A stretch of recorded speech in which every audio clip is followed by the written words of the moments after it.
much for attending. My name's Adrian Smith. I'm a visiting lecturer at RAU. I did last 2 terms.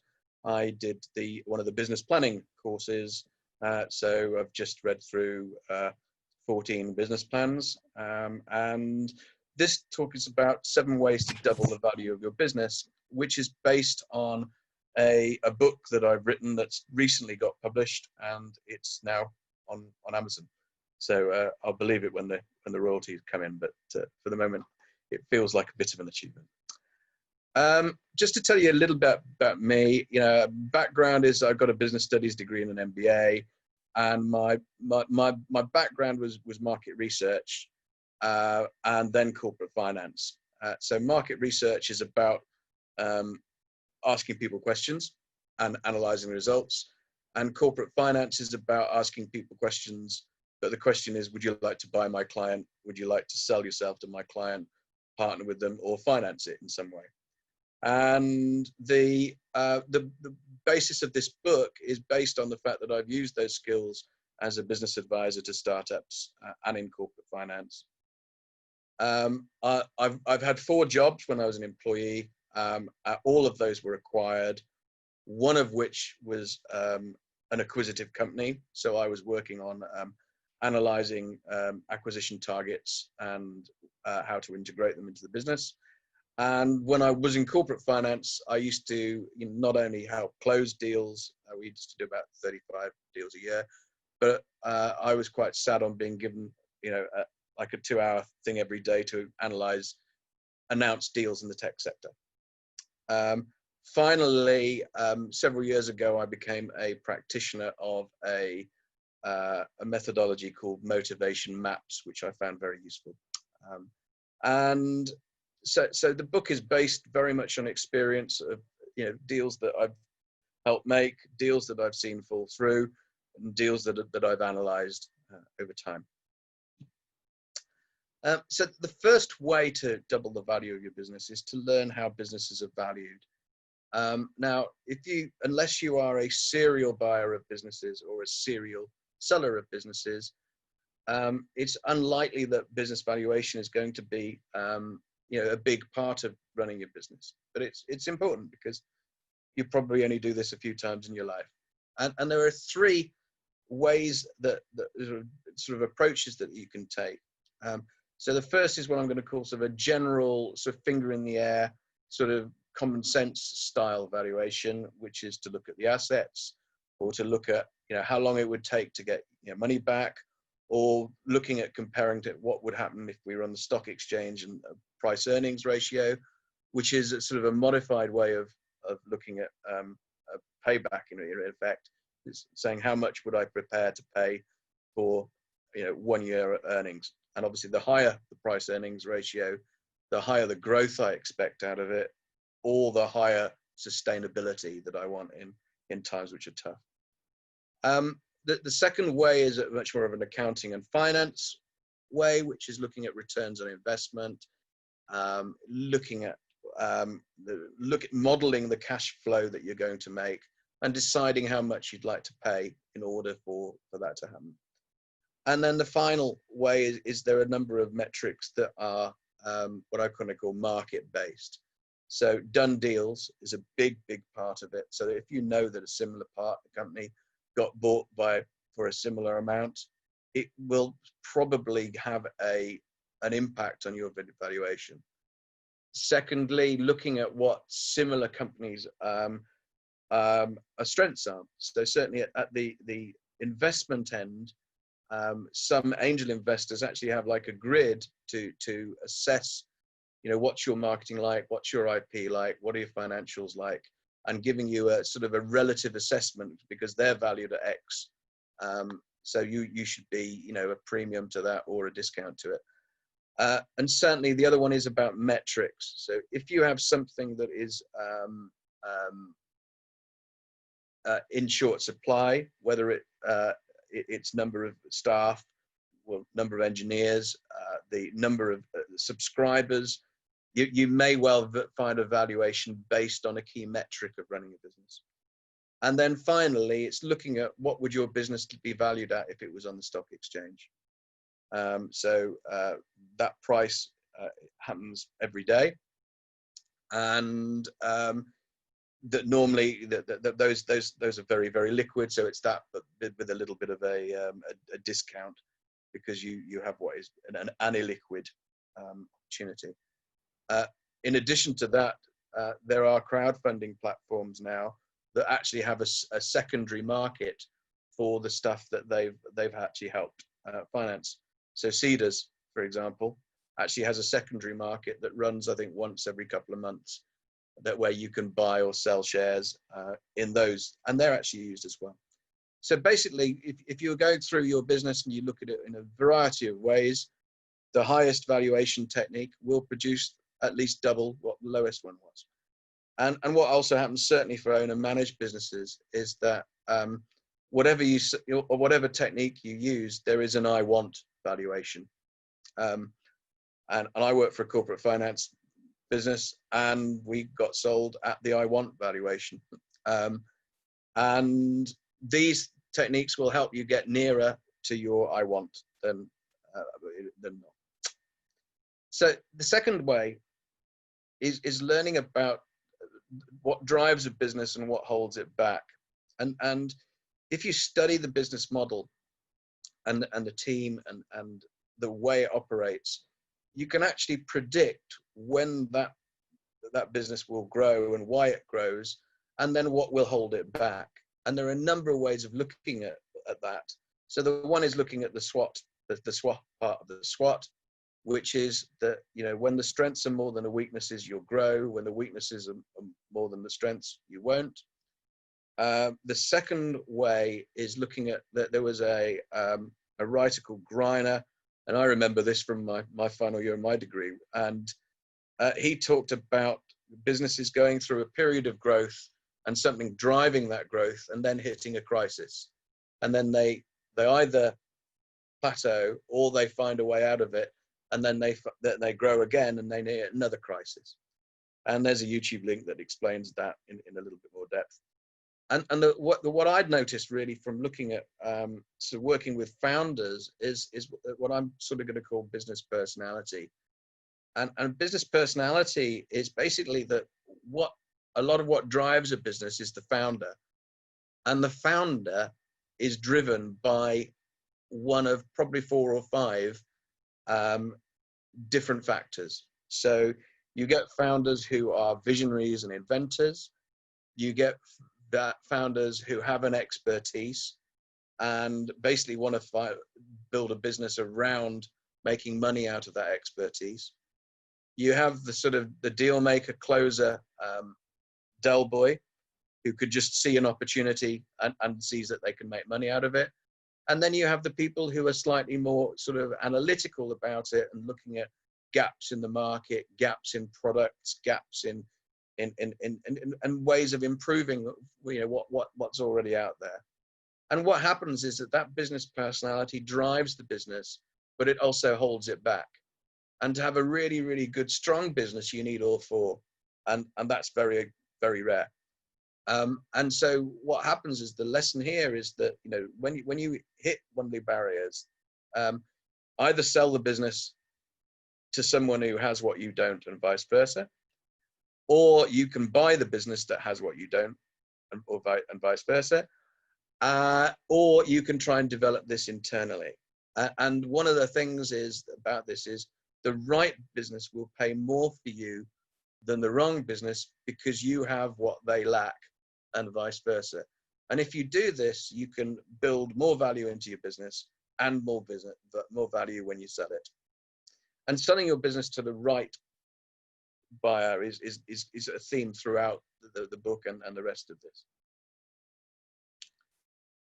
The third way is what I'm going to call business value enhancers. So there's certain things about businesses that make people want to pay more. And the first way of looking at a business is as a going concern for a financial buyer.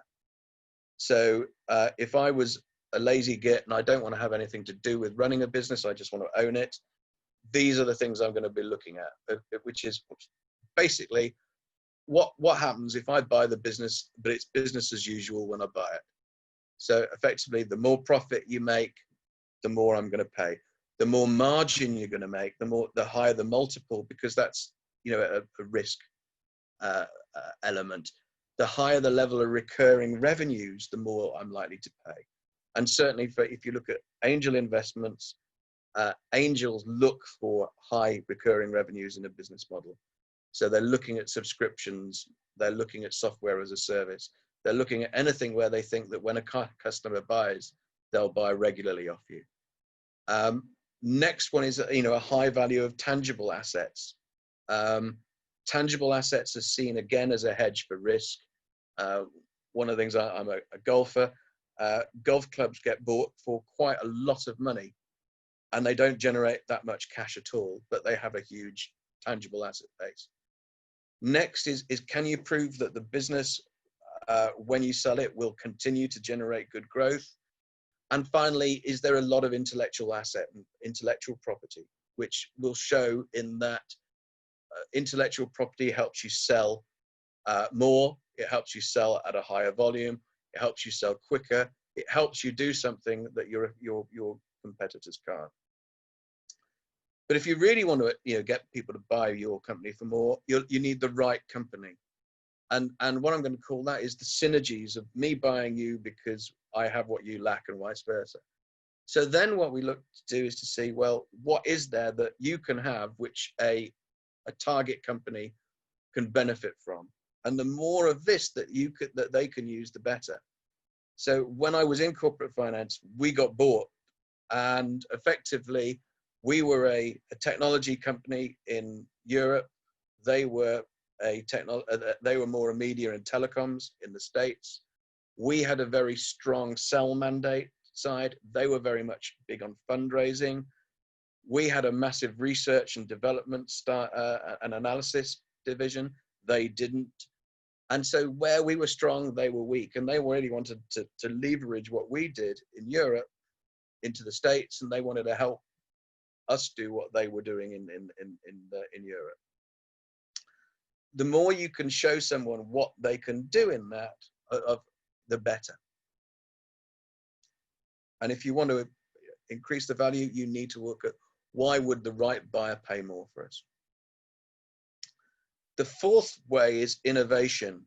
And simply put, innovative companies are cool and sexy, and they attract people who want to work for them. They attract people who want to finance them.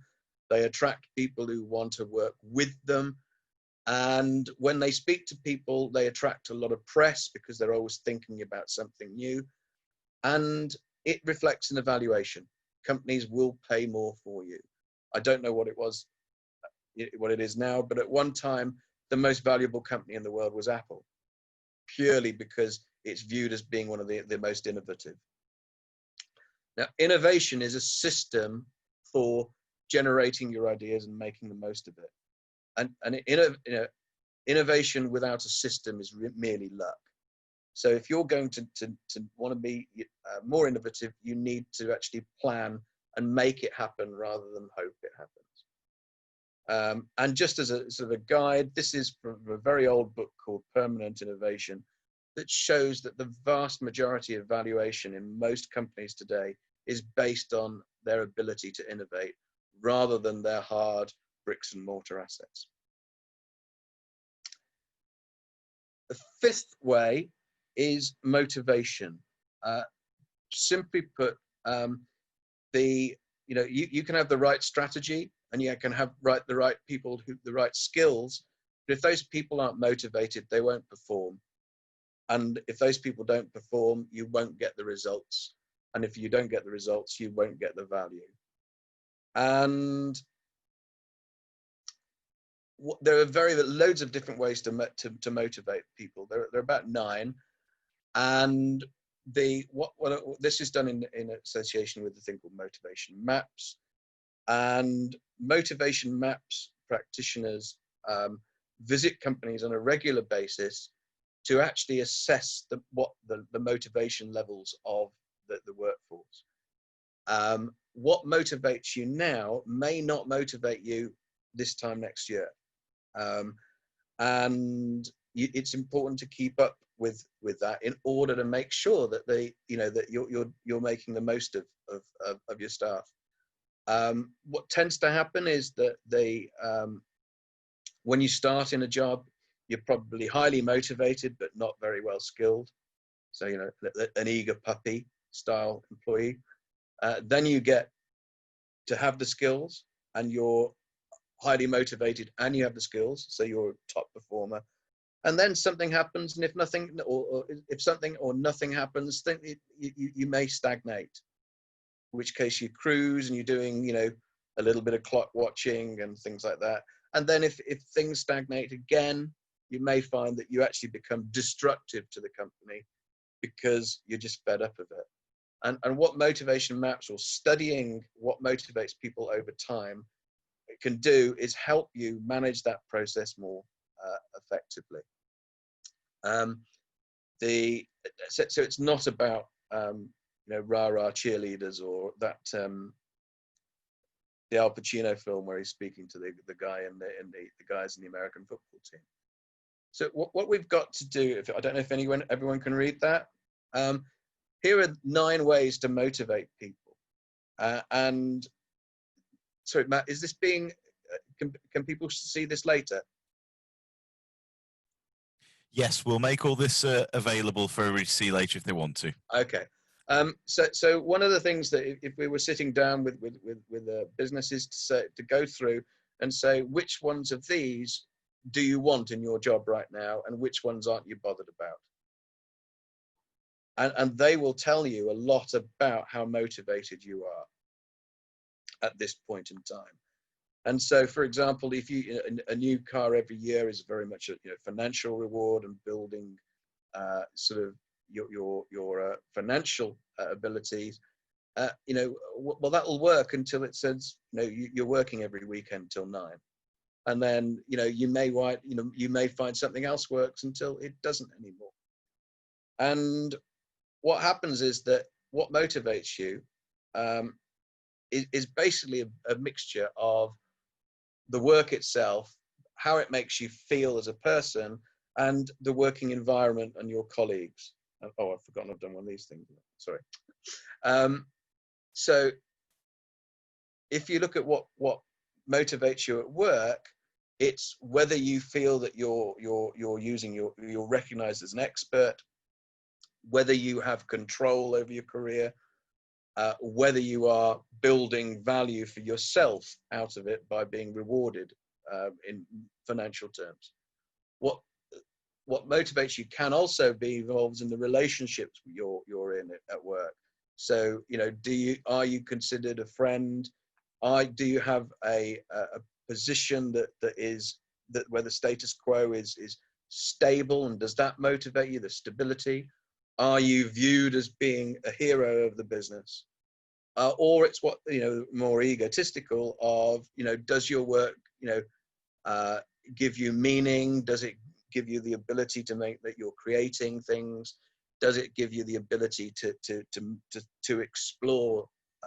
And at times you'll be very, very work related. So if everything relates that you're motivated by his work, you're going to be a workaholic. If everything is here, you're probably not the easiest person to work with because you don't care about anyone else.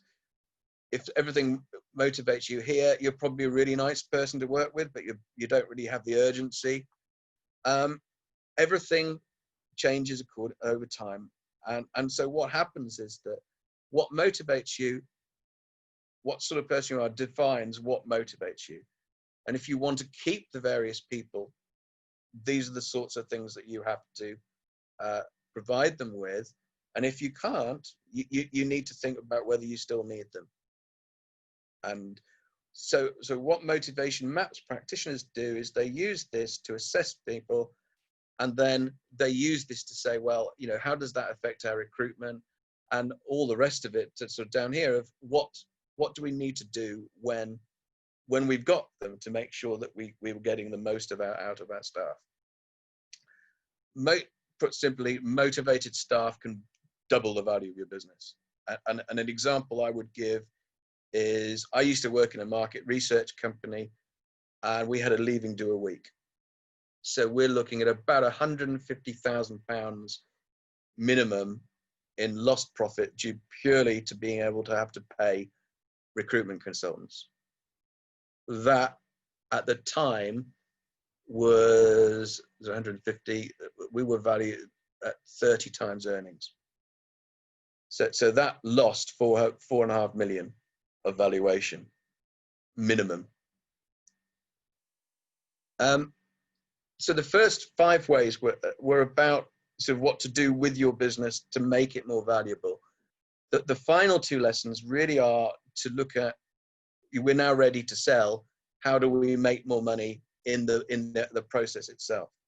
And so the 6th way is studying the deal. So when you buy a company, you can buy that company with a number of different instruments. So you can buy that with cash. You can buy that with what they call vendor finance. So if I could say, well, I want to buy you, but I haven't got all the money to pay you, will you lend me a certain amount and I'll pay you over a period of time, normally between 1 and 3 years. What that does is it tells if you are willing to accept some vendor finance, it tells a potential buyer that you have the confidence that the business will be able to generate that money, otherwise you wouldn't offer it. So vendor finance alone can add somewhere between 20 and 40% to the value of your business. The 3rd way is shares. And so if a company that buys you is in the stock exchange, all now has some progress on a secondary market like Cedars have, it may be a good idea to accept some shares, because that doesn't cost the company any money. You now own a little bit of their business, and over time you'd be able to sell, and hopefully the shares will increase over time. In tech, shares are a massive part of that equation. You get some deals which were all shares. So if anyone has still got Hotmail was bought by Microsoft in an all share deal. And the final way is earnout. So earnout is normally a thing where it's used to bridge the gap between what I want to buy you for and what you want to sell me for. So you can't see that. If there's that much of a gap, we might make that difference by earnout. And earnout would mean that effectively there's a deal now, and then the vendor stays on for a period of time. And that period of time can be anywhere from a year to 3 years. They continue to run the business as if nothing happened. And then at the end of the earnout time, depending on what results have been achieved, there's a supplementary payment. And the results the earnout can be geared to profit, it can be lead to revenue, it can be geared to margin, it can be geared to whatever you've got, which is difficult to acquire. So the biggest deal that we had when I was at Regent was there were a load of people that were all PhDs, and there was a £4 million deal up front with an extra 13 million based on the staff retention at the end of that time. So earnout can at least double the value of your business. Right. We're coming on to the final one now, and that's basically in creating a market for your business.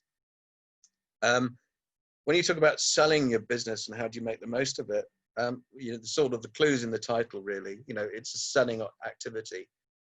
And, sales is easier if you do your marketing well and you create a value for what you're trying to sell and a market for what you're trying to sell.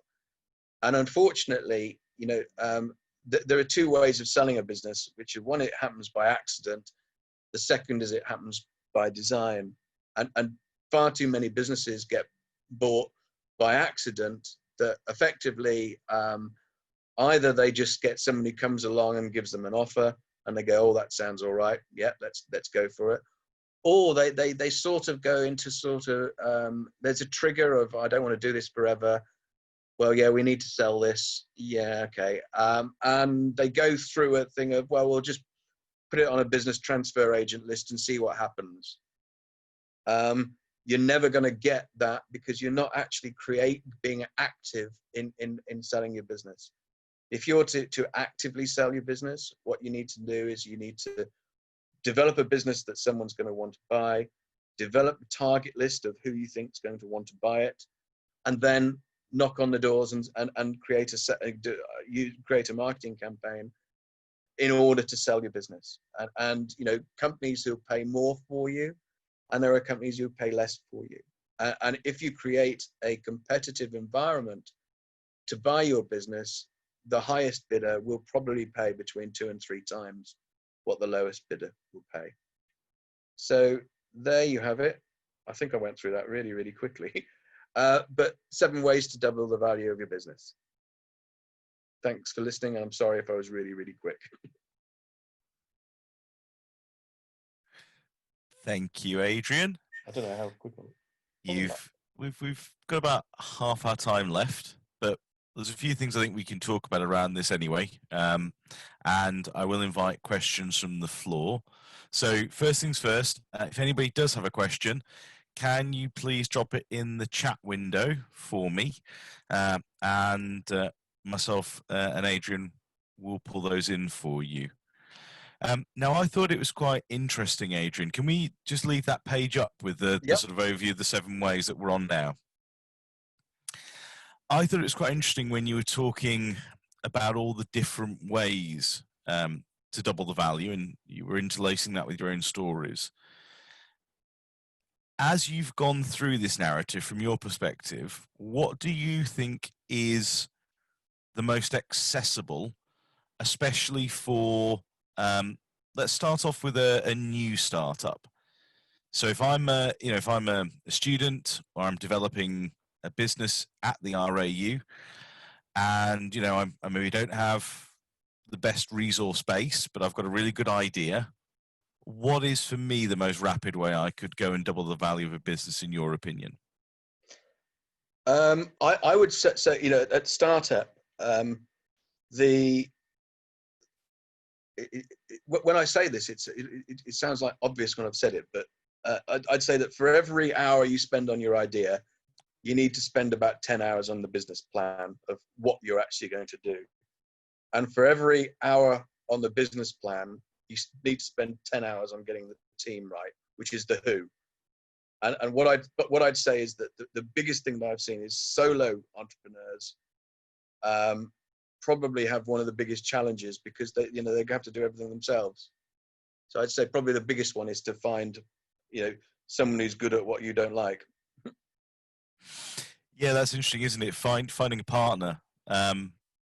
The importance of that, I don't think, could be understated. It was interesting. I was doing some reading today, not necessarily in preparation for this talk, but it's aligned to it nicely, where I was looking at the research around micro businesses.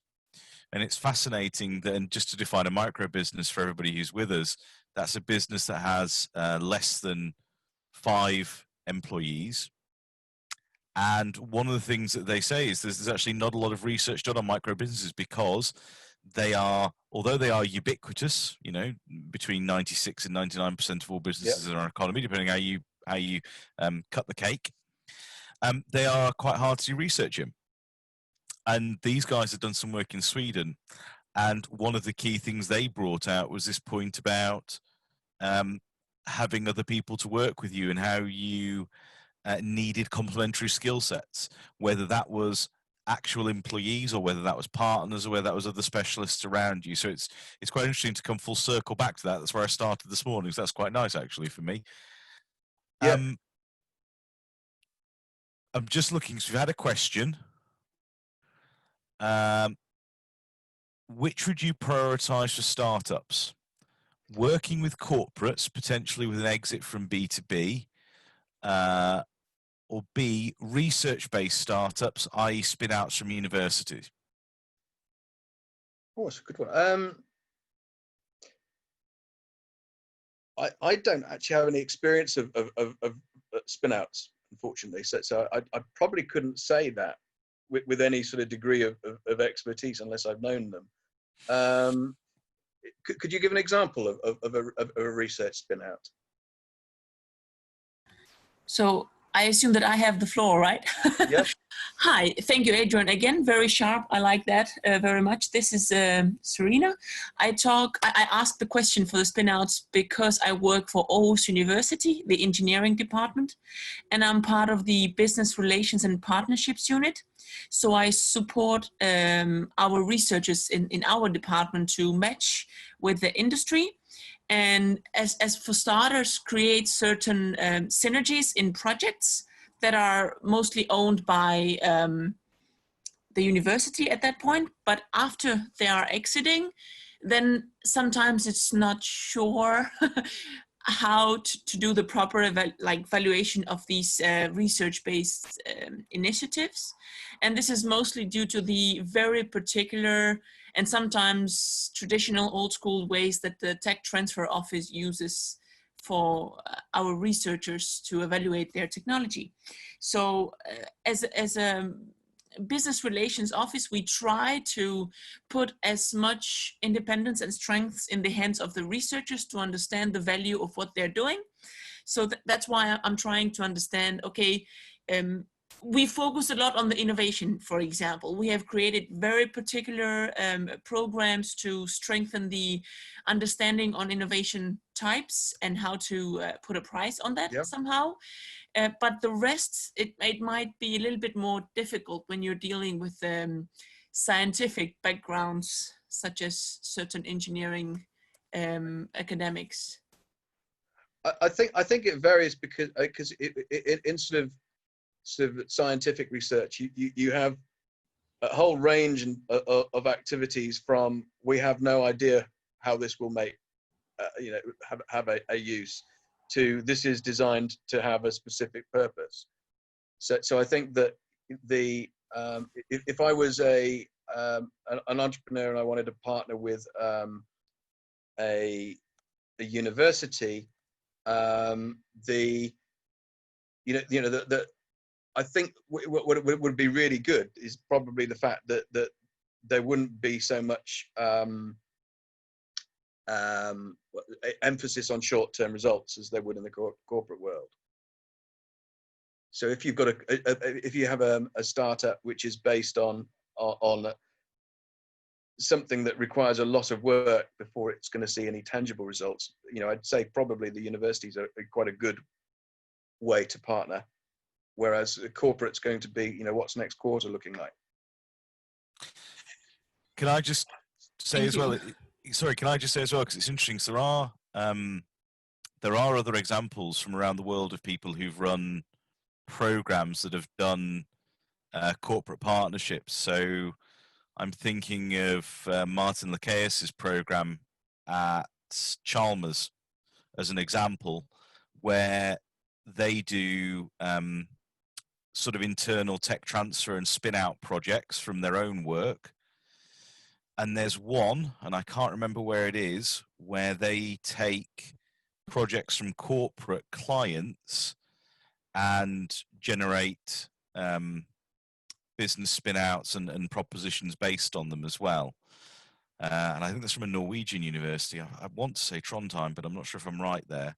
So there are examples of different forms of that program as well. If you drop me an email, I'll put my email in the chat. I can see if I can dig out any of the examples for you and send them over to you as well. Okay. We've got a couple of other questions waiting, Adrian. Okay. So I think I've got a question from Mai. Yes, hi. So I have a question regarding having a co-founder. It's I guess the general idea of having a co-founder. So if one entertains the idea and actually has one, that would effectively, again, generally stating, reduce the personal profits by half for the person who's partnering up. I'm just wondering, as far as the value generated and the risks involved with having a partner, which from the get-go may look good, but over time it could collapse, or at the point of sale there could be some big arguments. I'm just wondering if you've seen over your years that the value generated would merit the 50% reduction of wealth that would be generated from the value created in the company. Okay. I mean, part of that is the getting a co-founder wrong, like getting an employee wrong, is expensive. But getting it right is actually, I would say would increase the value of the business rather than decrease it. And effectively, that one of the things that if you get it right, you'll find that if I want to sell the business for $1 million, if I get somebody else in, that they want a fair chunk of it. So the valuation that we're working for, the target valuation, increases. And so yeah, I mean, I've seen the things that can go wrong on co-founders or early stages are number one, getting someone and they just don't perform, and in which case sometimes it can get nasty. Sometimes it just, I've had enough, and they just walk away, and without it being nasty, it's just you've got to start again. And I've seen that. I had a joint venture with a Finnish company, and I was going to be the UK end of the company, and I'm not in any way a techie, so I'm a non-techie. And I knew that the UK is 17 times the size of the UK of Finland, and therefore the value in their company was now really because the joint venture, and the joint venture agreement said that they'd do the tech and I would be the commercial end for the UK. They couldn't do the tech. And so what happened there was that I had to dissolve the joint venture on the grounds of their non-performance. And technically I could have sued them for damages as well, but I just wanted out. So it can work badly. What else was where it's worked well? It's too early to say yet, but it's looking good. That I found it a chief technology officer for a business that I want to start, and her business has been killed by COVID, and she's got some time on her hands, and she's got tech skills, so she's going to do that for, I think she's got 10% of the company and 10% revenue share until she gets a certain amount, and then we review it after that. So it is very difficult, and but it's just like it. And then the other thing that can happen, probably at a later stage, is with share option schemes. That the typical American company that says we're going to so we can't afford to pay you decent salaries, but you're going to get share options, but they don't vest for about 4 years. And so and then you get made redundant before the 4 years are up, which I know has happened quite a lot. So it's I think you've got to balance the fact that there are three things. So one is, can you do it all yourself? The second one is, if you can't, you're going to have to find someone to do it, and you either pay them the going rate or you come up with a deal. I don't know if that answers your question. Could I ask a part B to that? You go.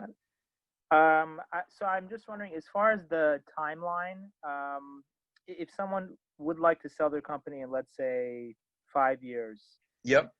I think having a co-founder, or maybe let's say 8 years if they are running it solo, you think if they took on a co-founder, that could potentially reduce the timeline to, call it 5 years, 6 years? You think there would be time saving involved? For sure. I think there is. So I mean, just on the grounds that and I've got one where the somebody, I put a project together, and the guy doesn't want to be a business to business sales guy, and he's selling advertising, but that's what you've got to do. So you find someone who can, rather than try and do it yourself. Thank you very much. Adrian, before we just go to the next question, can I just pull a point out of something you said there that's interesting and useful to stress? When we are talking about having partners or partnerships in businesses, I think it's always worth remembering that they don't have to be 50-50. There's lots of models that you can apply and lots of percentages that you can work. Yeah, and the other one as well is that with the one I've got, I personally don't like equity only deals because it's just too much of a sort of I have a dream. So I tend to say, well, you know, and because I understand revenue, I go, well, what I prefer, you know, if it's a co-founder, to say, well, it's equity plus some revenue share. And then if you then say, well, you know, that I don't know how long I'm going to be here for, but I'll help you launch, you make it equity plus some revenue share, and then you stop. And then you say, well, you know, when you've done this task, if you want to stay on, we'll continue the relationship. If you don't, you know, goodbye, and but you've still got your equity in the business. Okay, we've got a question as well from Robert Blanco, which was about how you've used your experience. Robert, if you're with us, I don't know if you want to develop that question at all. Oh, he's just posted in for us. How do you deal with demand exclusivity from a buyer before any M&A discussion can happen, meaning a potential buyer? So, Adrian, can you see that question from Robert? I'm just in the chat. I just had a chat. Yeah, just pull up the chat window. Right, got it right. How do you deal with the demand for exclusivity from a buyer before any? Right.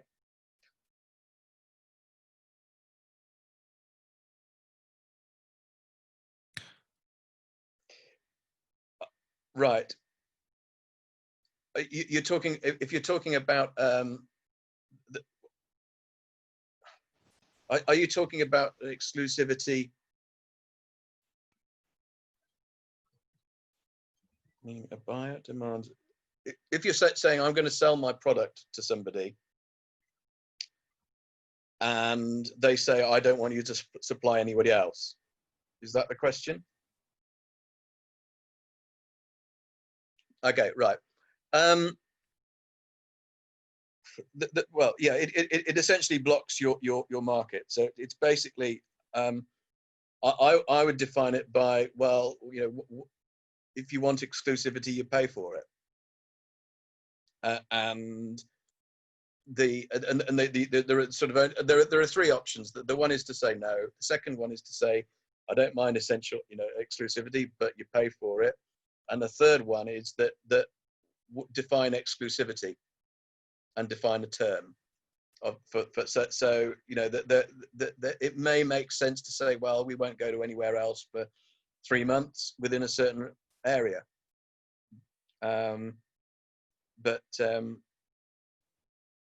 Yeah, I'd say it depends what you know. If someone was giving you enough money, I wouldn't mind how big the market was. I think the key to that is you have to define exclusivity. You know, the conversation you need to have with them is, what is exclusivity in your context? Yes. It's very common. My experience, or it's happened a lot in franchising. Yes. So you'll have a territory. Yeah. And within that, you have very clear discussions about what exclusivity is within that territory. Yes. And then the other way, I mean, at the M&A end, there was the other thing is that when you sell your business, there's often a non-compete, but you can't make that forever. So there was a company called Gartner, well, it still is, but that was set up by a guy called Gideon Gartner, and it was a worldwide market research company in the tech sector.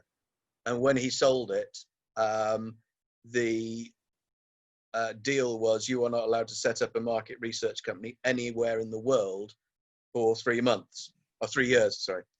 and that was held to be reasonable because he was paid, you know, a fortune for it. The minute that was up, he set up another company called Geiger, which was Gideon Gartner. But yeah, no, but so you were talking really about the selling a product or a service to exclusively.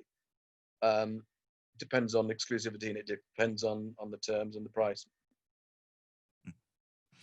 My apologies. I think we've actually got two Roberts on the call. So that was sorry. I think I skipped to a different Robert's question then. So I do apologise to the other Robert. Robert, I think it's Robert Blanco. If you're with us, could you just develop your point about the use of Adrian's experience that you'd like to know more about?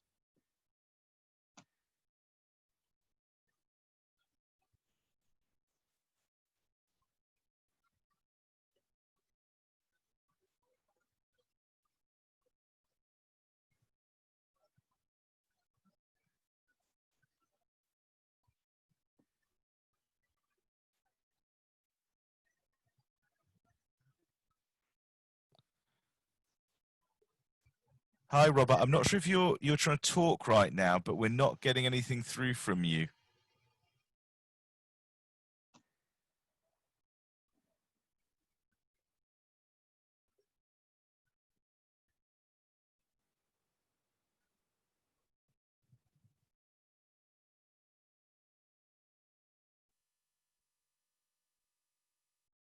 Okay.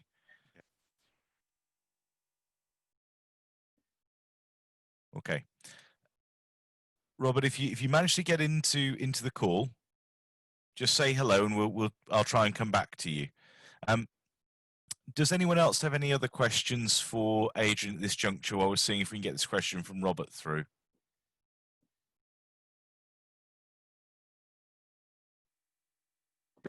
May I ask one more? Yeah, of course. So sorry, you really have me considering the whole co-founder. So the better the performer someone is in general, the more competent they are, the more opportunities come their way. And this is in relation to the motivation subject as well. When there are multiple opportunities flying in front of someone who you decide to, pair up with, the natural fear is that they're not going to put in as much, and they already have the equity stake. So I understood the revenue share aspect, which I think has a lot of validity in this sort of scenario. But in order to entice the person, it seems like there's a paradox. In order for them to be interested enough to apply themselves from the get-go, you need to give them a healthy amount of equity stake, maybe not 50-50. But then if you give them a high enough stake and they have a more interesting idea that they generate themselves or that comes away, they may literally put in like 1/10 or 1/20th of the work and still get 50% or of the company, or whatever the equity agreement was, plus the revenue share without actually putting in work. So how do you hedge that risk, or the type of risks involved with that? Okay. I probably I mean, the truth is, if it was easy, everyone would do it. The one that I would be saying on the co-founders is that that it's not something that you do after a couple of meetings and a handshake on the whole. It should be it should be something that you do quite a lot of due diligence on them, quite a lot of work on saying, well, this is the specific task I need doing. If you can come up with some objectives and a time scale, it should minimize the risk a little bit. I think the other one, and have I ever seen that somebody taking too much of the company and walking away with it? It might happen. It may not. I mean, the other thing that they've got is that most of what you're doing is you're recruiting someone to do a specific task that that's not your forte. And can it happen? I'll probably be thinking of this tonight now about it. It's tough. That co-founder. I mean, the one thing that you do is it, you know, it takes a lot of effort to find somebody. When I rewrite history, I'll say I had the foresight, but I by accident found out I joined a company, a community called foundertobe.com, which is basically a dating agency for founders looking for co-founders. And because I was one of the earliest ones, I have a free VIP lifetime membership, and they've got about 80,000 people on that looking for co-founder roles right now. And I'll tell you, I worked for the client on it, and it took 3 or 4 months of emailing and chats and this and it was a major recruitment. And I think that if you're looking at, you know, if you're looking at sort of, you know, if you were going to hire someone on a commission only basis, it doesn't take as much effort because it's no risk to you. If you're going to hire someone on a you know, an employee basis, it takes a little bit more. If you take someone who's going to take a chunk of your business, you need to be even more careful. I don't know if that answers your question. It probably doesn't, though. Could I say, Adrian, just quickly, having had a friend of mine go through this himself, so I have seen a scenario where somebody's had to at least buy their co-founder out of their deal, for exactly the reason you're talking about, because the co-founder didn't really want to be involved, but was quite happy to sit there otherwise. Yeah. So there are scenarios where it happens, but I think, you know, all of your points are really good. That it's not something to be decided on quickly. It's something you should take your time over, and also it's something you should have really clear contracts and really clear terms of reference to control. I think the other one is there's another way that you do it, which is basically sort of if the company then needs more money putting into it, you say, by the way, you know, it's time to start putting some cash into the company if you want to keep your stake. Yeah, I've seen that happen as well. Yeah. Thank you. Okay, that's okay. I just want to cycle back to Robert Blanco. Right, on specialty coffee. Yes, he was asking, I think, if you have any sort of experience or cases, or if you've had any interactions with sort of specialty coffee in terms of international markets in your work. Quick answer on that is no. In terms of how, you know, from what I know about specialty coffee, you know, I'd be looking at your business model and then saying sort of, what is it about that coffee that makes it an attractive product? I'm guessing as well that it's a recurring revenue business, because hopefully you sell it to people who buy off you regularly. So the more you can encourage your customers to buy off you regularly, the higher the value you'll get off them. And then in terms of you know, I don't know enough about specialty coffee, but it's certainly something that you know, there are things that will hold, depending on, you know, the team. There are things that would be driving that business and holding it back. I'd be working with that to say, well, when is it going to hit a barrier? And then certainly looking through that business value enhancers checklist, you know, we'd be looking to see, you know, how we can add intellectual property, how we can improve your distribution network for companies who would then want to buy you.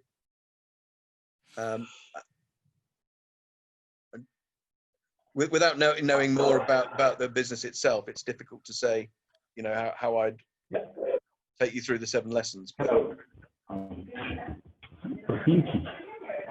Hi, Adrian. Hi there. Thank you. Thank you for the chat. It's very, very interesting. I know about this methodology. It's very interesting. It's only I ask about the special coffee because it's the product that I work on it. I actually have a farm coffee, specialist coffee here in Colombia.